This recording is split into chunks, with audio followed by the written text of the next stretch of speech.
Hi I am Rahul your welcome on my channel. जैसा कि हम लोग यम लक्ष्मीकांत पॉलिटी पढ़ रहे हैं, उसमें आज हम लोग आर्टिकल 32 पढ़ेंगे। ठीक है, ये बेसिकली फंडामेंटल राइट को प्रोटेक्ट करता है, ठीक है, उसे लागू कराता है। ठीक है, आर्टिकल 32 के अनुसार आप डायरेक्ट सुप्रीम कोर्ट जा सकते हो अगर आपका फंडामेंटल राइट वायलेट हो रहा है। ठीक है, अगर इस तरह का जुडिशियल जो इंस्ट्रूमेंट है, मतलब कि जस्टिसिएबल है, कोर्ट उसको लागू कराएगा। ये जो आर्टिकल है, यही जो है सबसे इम्पोर्टेंट आर्टिकल है। क्यों? क्योंकि जो भी राइट दिया गया है उसको इन्फोर्स तो कराना होगा ना, नहीं तो स्टेट उसको वायलेट करेगा, प्राइवेट व्यक्ति उसको वायलेट करेगा। ठीक है, स्टेट स्टेट क्यों हो देगा किसी को राइट? ठीक है, तो ये आर्टिकल 32 है, इसके अनुसार आप डायरेक्ट सुप्रीम कोर्ट जा सकते हो अगर आपका फंडामेंटल राइट वायलेट कर रहा है। ये है राइट टू कॉन्स्टिट्यूशनल रेमेडीज। ठीक है, इसमें स्टार्ट करते हैं, हम लोग देखते हैं क्या क्या इसमें जो है कॉन्स्टिट्यूशन में प्रोविजन किया गया है इसमें। ठीक है, तो ये mayor declaration of the fundamental right in the constitution is the meaningless, useless, worthless without providing an effective machinery for their the enforcement।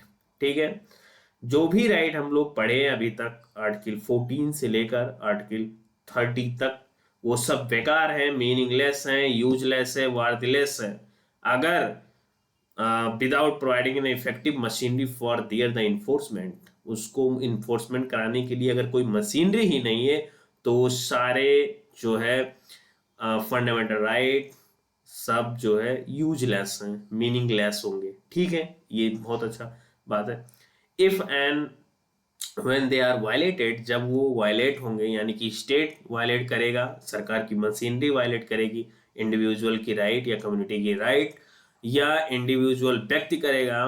ठीक है, तो hence article 32 confirm the right to remedies for the enforcement of the fundamental right. तो article 32 से लागू कराएगा fundamental right को of an the aggrieved citizen. ठीक है, जिस सिटीजन का उल्लंघन हो रहा है। In other words the right of the fundamental right protected itself. ये फंडामेंटल राइट, ठीक है, तो जो प्रोटेक्शन कराता है आर्टिकल, वो अपने आप में ही फंडामेंटल राइट है। फंडामेंटल राइट को प्रोटेक्ट कराने वाला खुद में फंडामेंटल राइट है। आर्टिकल 32 यही कह रहा। This makes the fundamental rights real. ठीक है, अगर ये ना हो तब तो ये डीपीएसपी हो जाए या अदर हो जाए, जो नॉन जस्टिसिएबल है उसे लागू नहीं किया जाएगा, वो स्टेट की दया पे हो जाएगा। बट यहाँ पे आर्टिकल 32 जस्टिसिएबल है, वो कोर्ट लागू करा देगा। ठीक है, that is why the doctor Ambedkar ji ने इसके बारे में कहा था, आर्टिकल 32 के बारे में इसे कहा था मोस्ट इंपॉर्टेंट आर्टिकल है ये, और कहा था कि constitution an article without which this constitution would be A nullity. ठीक है, मतलब इसके बिना कॉन्स्टिट्यूशन कुछ नहीं है, क्योंकि यही जस्टिफाइबल सही है जो है इसको लागू कराएगा, इन्फोर्सेबल कराएगा। और उन्होंने आगे कहा it is a very soul of constitution, ये संविधान की आत्मा है, the very heart of it. ठीक है, उसका हृदय है। ठीक है, सो अंबेडकर साहब ने कहा, क्योंकि इसके बिना तो सब वही हो जाएगा, स्टेट अपनी मनमानी करेगा, उसके आधार पर कोई जा ही नहीं पाएगा कोर्ट में। ठीक है, आगे देखते हैं। Supreme courts has ruled article 32 is a basic feature. Basic feature आप लोग जानते हो, 1973 में 13 जजों की बेंच ने एक जजमेंट दिया था। ठीक है, वो जजमेंट क्या था? केस था केशवानंद भारती का। ठीक है, केरल, उनका लैंड विवाद था केरल में। ठीक है, उस पे उन्होंने बेसिक स्ट्रक्चर की फिलॉसफी दिया था। उसमें कहा था कि जो भी पार्लियामेंट अमेंडमेंट करेगा कॉन्स्टिट्यूशन को, वो बेसिक स्ट्रक्चर वायलेट नहीं होना चाहिए। यानी कि India is a democratic country और तुम उसे अनडेमोक्रेटिक कंट्री नहीं बना सकते, पार्लियामेंट को अधिकार नहीं है। ठीक है, इस तरह का वो अपने अलग अलग जजमेंट में प्रिडिक्ट जो है पॉइंट देते चले आए हैं। वो बेसिक स्ट्रक्चर का फॉर्म है, उसको पार्लियामेंट अमेंडमेंट नहीं कर सकता है। ठीक है, आगे देखते हैं। तो it cannot be abrogate taken away when by way of the amendments to the constitution. Yes, अगर ये आर्टिकल 32 जो है, जो रेमेडीज हैं, ठीक है, रेट हैं, ये भी बेसिक स्ट्रक्चर का फॉर्म है, यानी कि इसको पार्लियामेंट डायलूट या अमेंडमेंट नहीं कर सकता है। और ये जो है it contains the following 4 provision. तो क्या क्या है? पहला है the right to move the Supreme Court by the appropriate proceeding for the enforcement of the fundamental right is guaranteed है। दूसरा, the Supreme Court shall have power to issue direction or the orders or the writs for the enforcement of any of the fundamental rights. Okay, the right issue may include the habeas corpus, mandamus, prohibitions, certiorari and the quo warranto. Okay, ये सब होगा। And third है parliament can empower any other court to issue the direction, order and writ of all kind. ठीक है, parliament के power है वो other court को भी दे सकता है पावर रेट जारी करने का। However this can be done without the prejudice to the above powers, okay, conferred by the Supreme Court. Any other courts here does not include the High Courts because the Article 226 has already conferred these power on the High Courts. ठीक है, जो article 226 है वो rate जारी करने का अधिकार high court को देता है, तो अदर कोर्ट में जो है हाई कोर्ट नहीं आता है, जो पार्लियामेंट अदर लोगों को राइट दे सकता है। अभी तक किसी को दिया नहीं गया है। ठीक है, केवल सुप्रीम कोर्ट आर्टिकल 32 के तहत और हाई कोर्ट 226 के तहत रिट जारी करते हैं, यानी कि वो इन्फोर्स कराते हैं फंडामेंटल राइट को।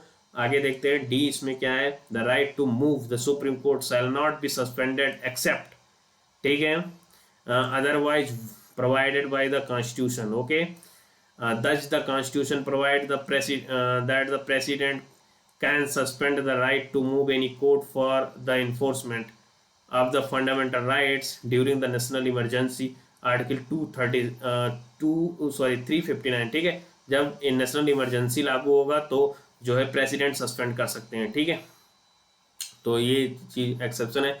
It is thus the clear that supreme court has been the constituted ये defender and the guarantor of the fundamental rights of a citizen. It has been vested with the original and the wide powers for that purpose. Original because of the aggravated citizen can directly go to the Supreme Court, not necessarily by the way of appeal. Wide because its power is not restricted to issuing of the order or the directions but also rate of all the kinds. Okay, next move करते हैं। तो जो है purpose of article 232 का क्या है? Provide ये guarantee effective expeditious inexpensive and the summary remedy for the protection of the fundamental right. Only fundamental right guaranteed by the constitution can be enforced under the article 32 and not other right like the non fundamental constitutional rights, statutory rights, customary right and so on. The violation of the fundamental right is the sine qua non for the exercise of the right confirmed by the article 32. In other words, the Supreme Court under the article 32 cannot determine a question that does not involve the fundamental right. ठीक है, तो article 32 कहता है supreme court को केवल और केवल जो है फंडामेंटल राइट पर एक्शन लेने या रेट जारी करने का अधिकार है। आगे हम लोग पढ़ेंगे कि आर्टिकल 226 के तहत हाई कोर्ट को फंडामेंटल राइट प्लस अदर मामलों में भी रेट जारी करने का अधिकार है, यानी कि जो हाई कोर्ट का पास पावर है वो वाइडर है than the Supreme Court. Okay, तो can not determine the question does not involve the fundamental. Article 32 can not involve the simply to determine the constitutionality of and the executive order. Okay, ये legal legislations unless it directly infringe any of the fundamental rights. Okay, आगे देखते हैं। अब तुलना होगा High Court and Supreme Court का। In the case of the enforcement of the fundamental right the jurisdictions of the Supreme Court is the original but not exclusive. Not inclusive मतलब केवल और केवल सुप्रीम कोर्ट को नहीं दिया गया है।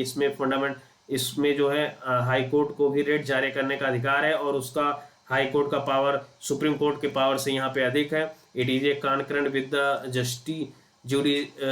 jurisdictions of the high courts.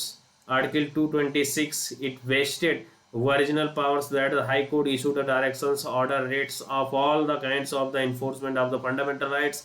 It means when the fundamental rights of a citizen are violated, the aggrieved party has the options to moving the either high courts or the supreme courts, okay, directly.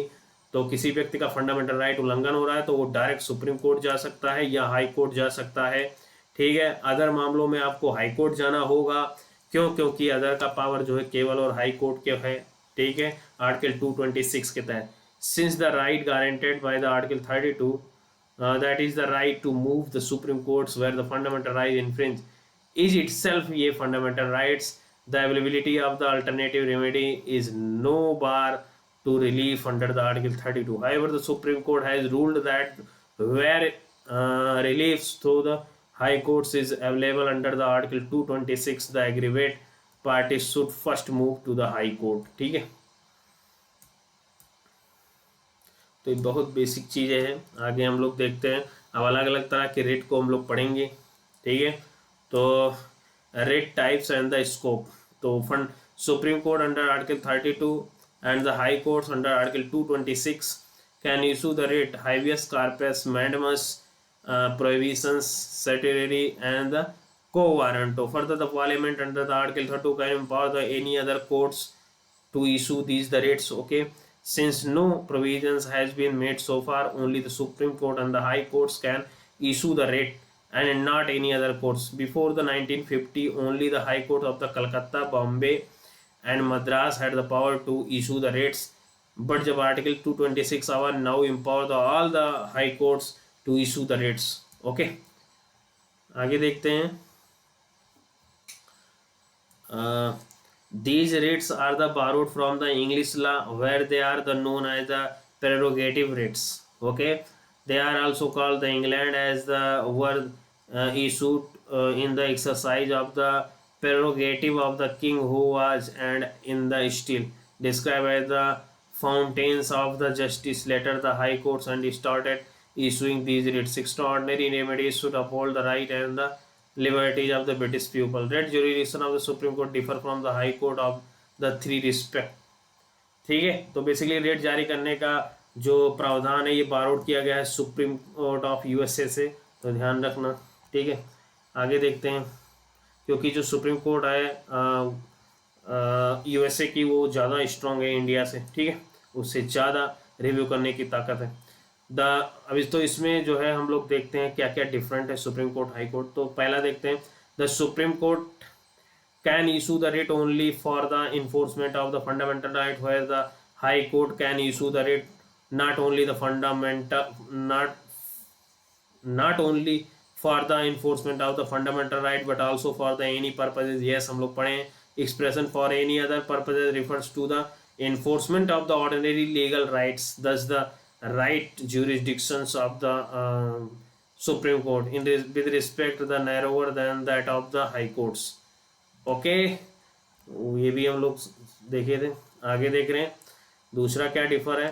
The Supreme Court can issue the writ against a persons or the government throughout the territory of India, whereas the High Court can issue the writ against the persons residing against a government or the authority located within its territorial jurisdictions only, or the outside is the jurisdiction only if the cause of the action arises within its the territorial jurisdictions. Thus, the territorial jurisdiction of the Supreme Court for the purpose of the issuing writ is the wider than that of the High Courts. Okay, आगे देखते हैं।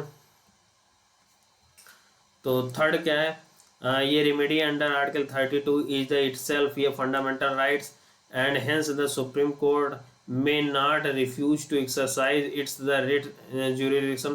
On other hands, remedy under the article 226 is the discretionary and hence the high courts may refuse to exercise its the writ jurisdictions.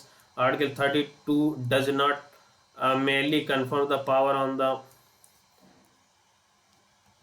the Supreme Court Okay, Article 226 does not have the right to issue the writ for the enforcement of the fundamental right. High Court to issue the writ.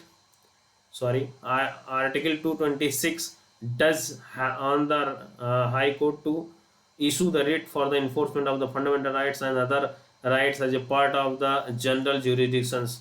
The Supreme Court is thus the constituted is a defender and the guarantor of the fundamental rights. Now we will proceed to understand the meanings and the scope of the different kinds of the writ mentioned in the Article 32 and the Article 226 of the constitution. तो हम लोग 5 प्रकार के rate को अब पढ़ने जा रहे हैं. तो पहला है हैवियस कार्पस. ये लैटिन वर्ड है, इसका मतलब होता है टू हैव द बॉडी. ठीक है, जो भी वायलेट कर रहा है फंडामेंटल राइट को वो जो है पेश किया जाए, उसकी शरीर को पेश किया जाए, इसका मतलब ये होता है. It is and the order issued by a courts. ये person who has the detain another person to produce the body of the letter before it. Okay, the court then they examine the cause and the legality of the detention. It sorry, इसमें जो है basically it is the Latin term. इसका मतलब होता है to have the body of. It is and the order issued by the courts. ये person who has the detain another person. ठीक है, जो डिटेन कर रखा है यानी कि पुलिस प्रोटेक्शन में अगर कोई है या अदर में, to produce the body of the latter before it. The court then the examine the cause and the legality of the detention. ठीक है, क्यों से डिटेन किया गया. It would set for the detained person free if the detention is found to illegal. Thus the writ is a bulwark of the individual liberty against the arbitrary detention. The writ of the habeas corpus can be issued against both the public and the public authorities as well as the private authorities. Okay, so the writ on the other hands is not issue where the detention is the lawful. Okay, and the proceedings is for the contempt and the legislation or the courts. See, detention is by the competent courts and the detention is outside of the jurisdiction of the court. तो फिर वो जो है habeas corpus issue नहीं होगा. ठीक है, mandamus देखते हैं. सेकंड है मैंडमस. तो मैंडमस इट लिटरेरी मीन्स होता है be command. It command issue by the courts to a public official. इसमें पब्लिक ऑफिशियल लिखा है यानी कि केवल और केवल सरकारी व्यक्ति को होता है. Asking him to perform his the official duties that he has failed or the refuse to perform. जैसे कोई काम नहीं कर रहा है, अपने पद पर बैठा हुआ है, ठीक है, टाइम काट रहा है, तो उसको जारी किया जाता है. It can also be issued against the any public body and the corporations or and the inferior courts of the tribunals and the government of for the same purposes. Okay, इन सब को जारी किया जाएगा. और आगे देखते हैं the writ mandamus can not be issue. किसके किसके खिलाफ. अगेंस्ट ए प्राइवेट इंडिविजुअल अथवा बॉडी के खिलाफ नहीं जारी होगा. दूसरा, to enforce the departmental instructions that does not possess the statutory force. ठीक है, अगर वो स्टेटरी फोर्स नहीं है तो. When the duty is. तीसरा है when the duty is discretionary and not mandatory. चौथा है टू इन्फोर्स ये कंट्रैक्चुअल ऑब्लिगेशंस. ये क्या है. Against the President of India और स्टेट्स गवर्नमेंट. एफ क्या है. Against the Chief Justice of a high court acting in the judicial capacity. Okay, आगे चलते हैं थर्ड रेट पे. थर्ड है प्रोहिबिशन. प्रोहिबिशन क्या है. तो लिटरली मीन्स होता है to forbid issued by the higher court to the lower court अथवा ट्राइब्यूनल. ये केवल और केवल लोअर कोर्ट को और ट्राइब्यूनल को होता है, ध्यान रखना. The letter from the exceeding its the jurisdictions are the uprising. ये jurisdictions that does not possess thus the unlike the mandamus that directly activity, the prohibition directly inactivity. Okay, and rate of the prohibition can be issued only against the judicial and the quasi-judicial authorities and not available against the administrative authorities. ठीक है, and the legislative body and the private individual or the bodies. इनके खिलाफ नहीं होगा. केवल और केवल judicial and quasi judicial, यानी कि जो जुडिशियल से संबंधित है और ट्राइब्यूनल से, दोनों के लिए। ठीक है, आगे और देखते हैं स्टैट्यूटरी देखते हैं। In the literal sense means होता है टू बी क्लैरिफाइड अथवा to be informed. It is issued by the higher court to the lower court और the tribunals to transfer the cases. ये भी प्रोहिबिशन है स्टैट्यूटरी केवल और केवल किसको, जुडिशियल और क्वासी जुडिशियल यानी कि ट्राइब्यूनल के लिए जारी होगा। With the latter itself to squashes order of the letter in the case.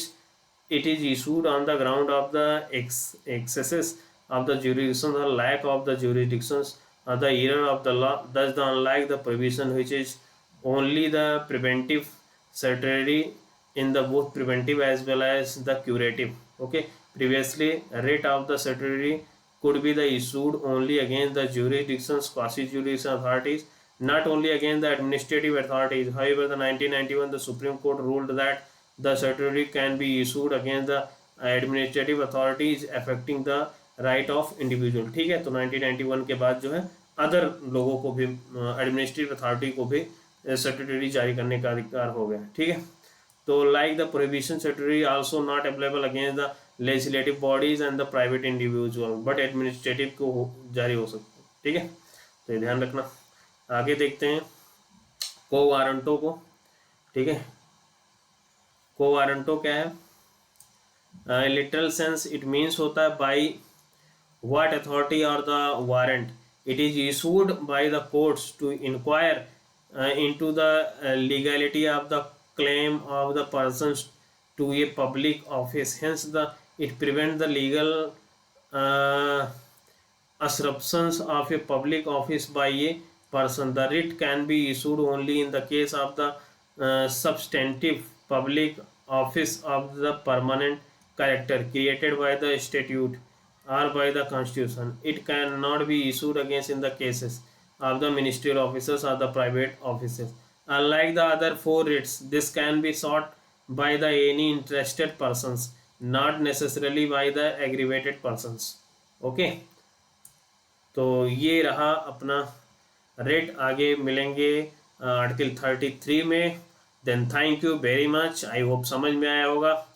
ठीक है, तो ये फिफ्थ को एक बार और देखते हैं, को वारंटो को। तो it means by what authority are the warrant, तो it issued by the court के द्वारा इशू होता है to inquire into the legality of the claim of a person to public office. ठीक है, कोई व्यक्ति अपने पब्लिक ऑफिस को क्लेम करता है तो उसके लिए है। It prevent the legal usurpations of a public office by a person. Writ can issue only in the case of the substantive public officers of the permanent character created by the statute और the Constitution. It cannot be issued against, it cannot be issued cases of the ministerial officers, the private officers. Okay, तो सरकारी officers के लिए होगा। ठीक है, जो statutory होगा कॉन्स्टिट्यूशन, अनलाइक द और प्राइवेट के लिए भी नहीं होगा। Unlike the other four writ they can not be sought by the any interested persons and not necessarily by the aggrieved persons. Okay, तो ये रहा रिट आर्टिकल 32 सुप्रीम कोर्ट की राइट। नेक्स्ट मिलते हैं आर्टिकल 33 में। Then thank you very much, I hope समझ में आया होगा। अगर समझ में आया तो जरूर लाइक शेयर सब्सक्राइब करें और अपना फीडबैक कमेंट में बताएं। Thank you very much.